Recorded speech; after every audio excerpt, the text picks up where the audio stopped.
Hello everyone, thank you for being with us today, and we have a couple of things we need to speak with you about.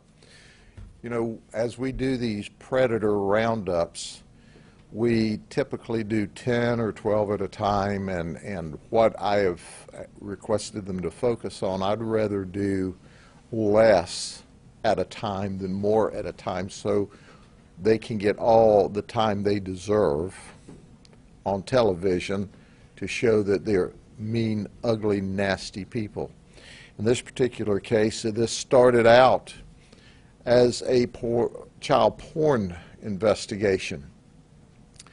And as we were going to serve our search warrants, we found a predator, an active predator among the child pornographers. Now, as you know, this research has shown us in the past that like 85% of the child pornographers, the people who view child porn, would have sex with a child if given the opportunity or either have in the past. So let me start out with one of the most frightening, deviant people that we've seen here in a long time. His name is Ian Gadd. Ian is 23 years of age. And we went to his residence in search of child porn based upon a NCMEC tip. When we got there, what we found was 89 counts of child porn on his devices. 89 counts. But in those photographs of very young children, what did we find? We found a victim. Our investigation then led from our folks working child porn investigations to our special victims unit, where this very young child had been sexually battered at least 10 times by this guy. At least 10 times. And other lewd conduct occurred between this guy and this very young child. So currently he's charged with 10 counts of capital sexual battery. The investigation is ongoing at this time. He told us during this investigation the only reason he stopped transmitting child porn was because Instagram blocked him. So Instagram not only blocked him, but they reported him to NCMEC as is required by the federal law. I want to compliment Instagram today. Because they blocked him, because they reported him, we found a very young baby that he was actively sexually battering and in fact had their photograph. Now I want to trash Apple for a minute. Last year, I think they only reported 265 cases to NCMEC, while Facebook reported like 20 million, while Instagram reports. And Apple's obviously feeling the heat because, oh, they're putting new algorithms or new systems in place so that they can better report. Well, I want the people of Apple to wonder how they would feel if this guy had have been sexually battering their very young little girl. Congratulations to Instagram for doing what was right. Because they did what was right, we stopped an ongoing activity where he was sexually battering a child. We know through our investigative techniques that this guy had groomed this little girl for over 3 months before engaging her in sex the first time. This is a very dangerous, let me say that one more time, a very dangerous child predator. He's locked up. The investigation's ongoing, and there's a chance there may be more charges.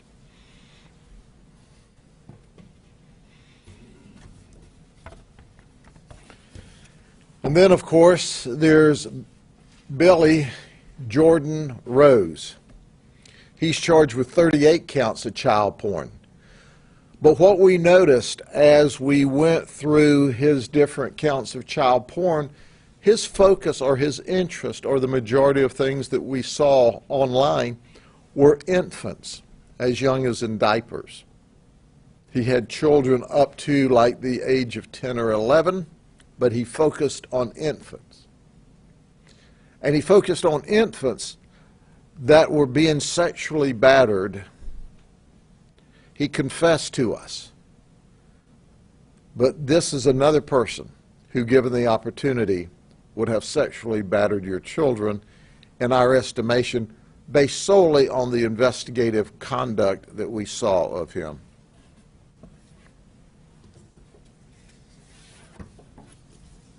And then there's Christian Arzorio, 33 counts of child porn and 4 counts of transmission. He was a sales advisor for Best Buy in Davenport. He said he'd been watching child porn since he was 16 years of age.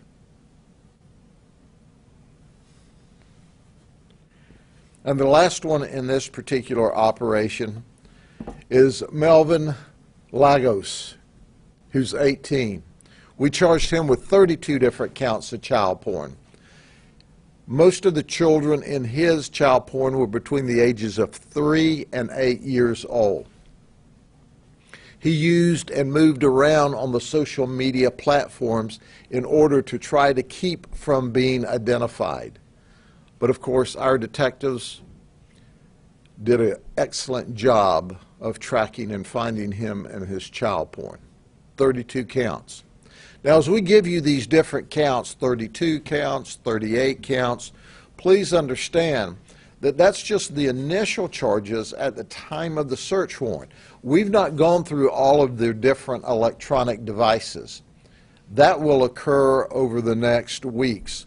So there's a great likelihood, because we usually, with rare exception, find additional child porn for which they'll be charged with in the future. Now, I have one more topic today, but before we get to that one, are there any questions about these child pornographers?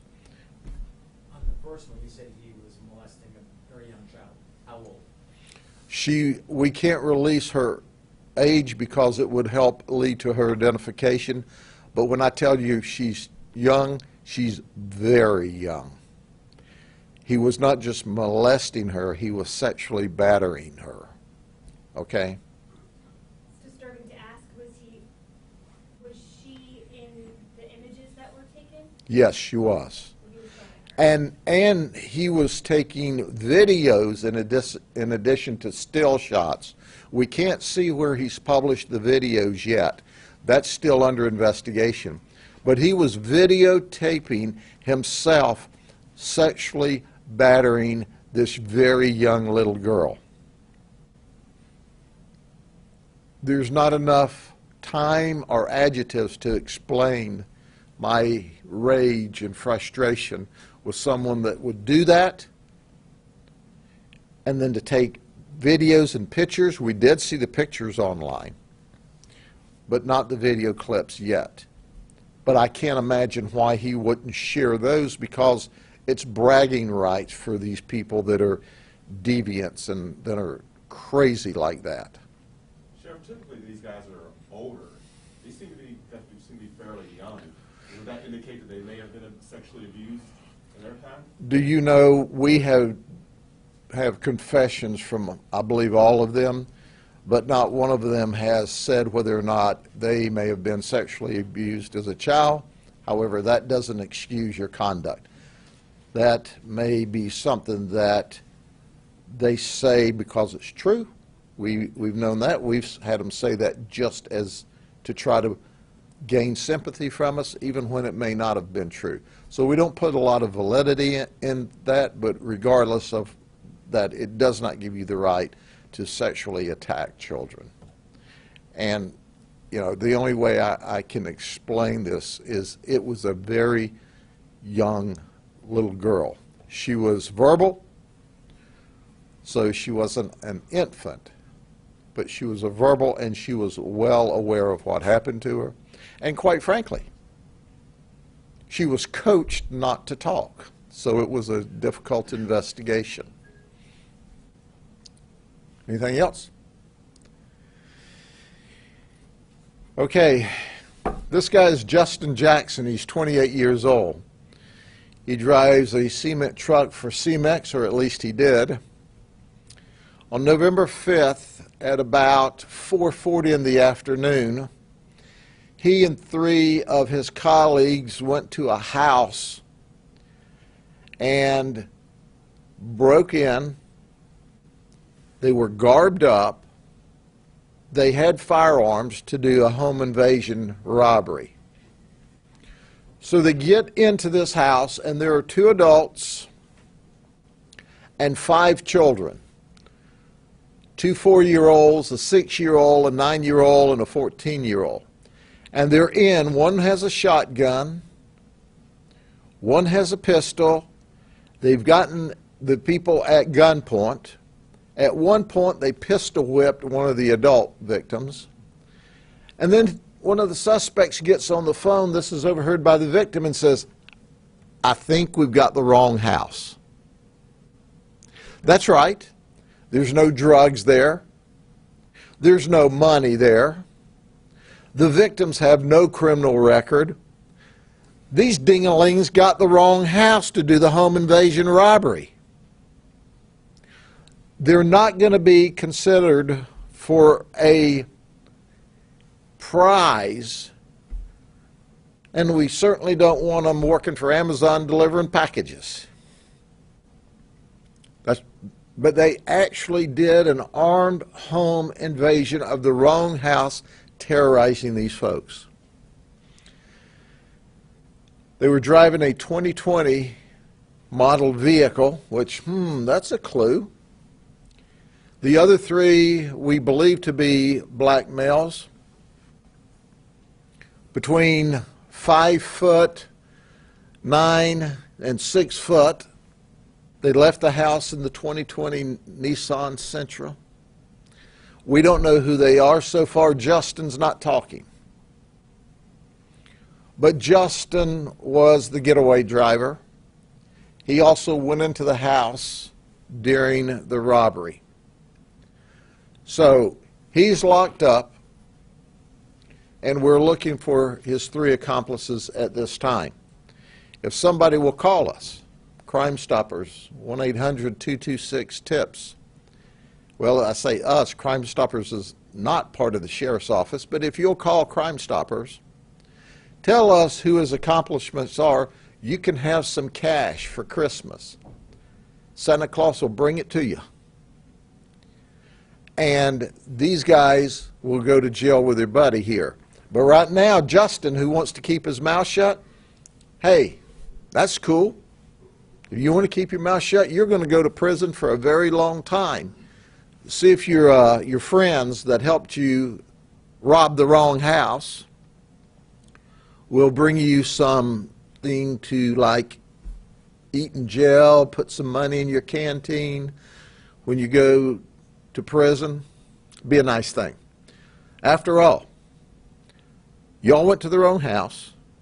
These children in the home, these 2 adults, you pistol whip, and of course they take something. They take a video game. Hey, you're there, you might as well take something. So they did.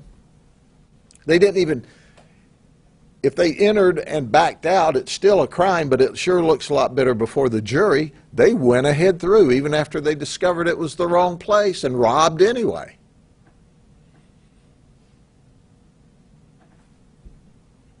Wrong house, no drugs, no money, innocent people, robbed at gunpoint in a home invasion robbery. I'm very proud of my detectives. We've got this guy in jail, and we're going to find the others. That's why we encourage people to call Crime Stoppers. We're going to find them sooner or later. You might as well make money because they're going to jail. Anything else? Any questions on this one? Did they get anything other than the one video game? They did all that for one video game? One video game's all they stole. I guess they figured, hey, we're here, we might as well steal something. We've broken into these innocent people's house. We've crack the one guy in the head with a gun, we'll go ahead and steal something.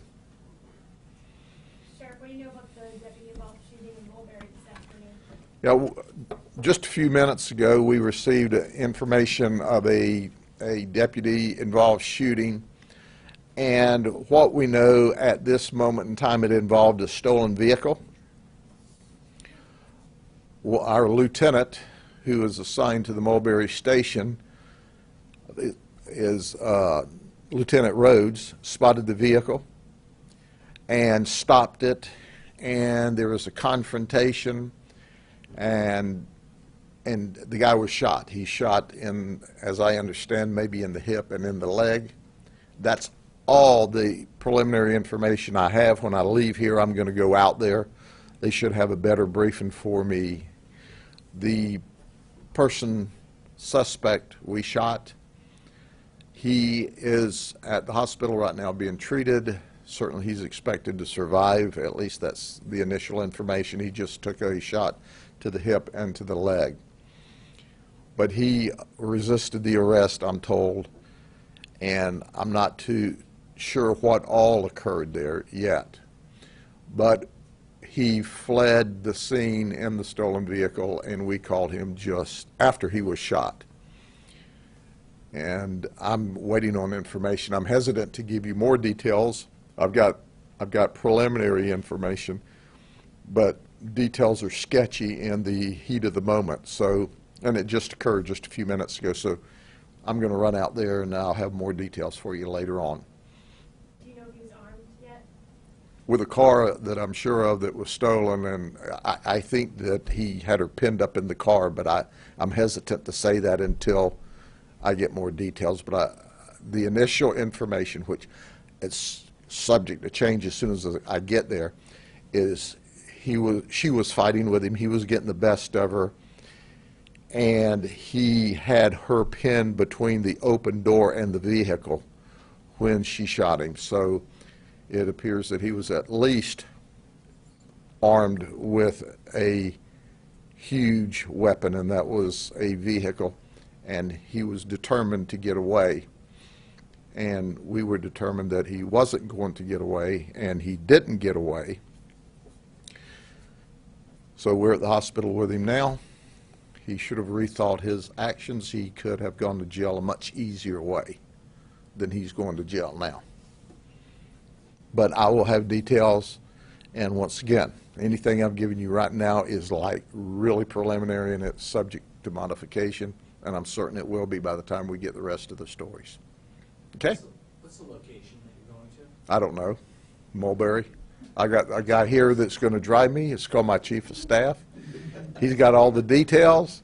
I'm going to get in the car. He's going to drive me there. Well, Albert's going to drive me, so there you go. So it's Mulberry, but hey, if you get to Mulberry, it's not going to be hard to find it, I'm certain, because we have a lot of vehicles there. We'll get you the address.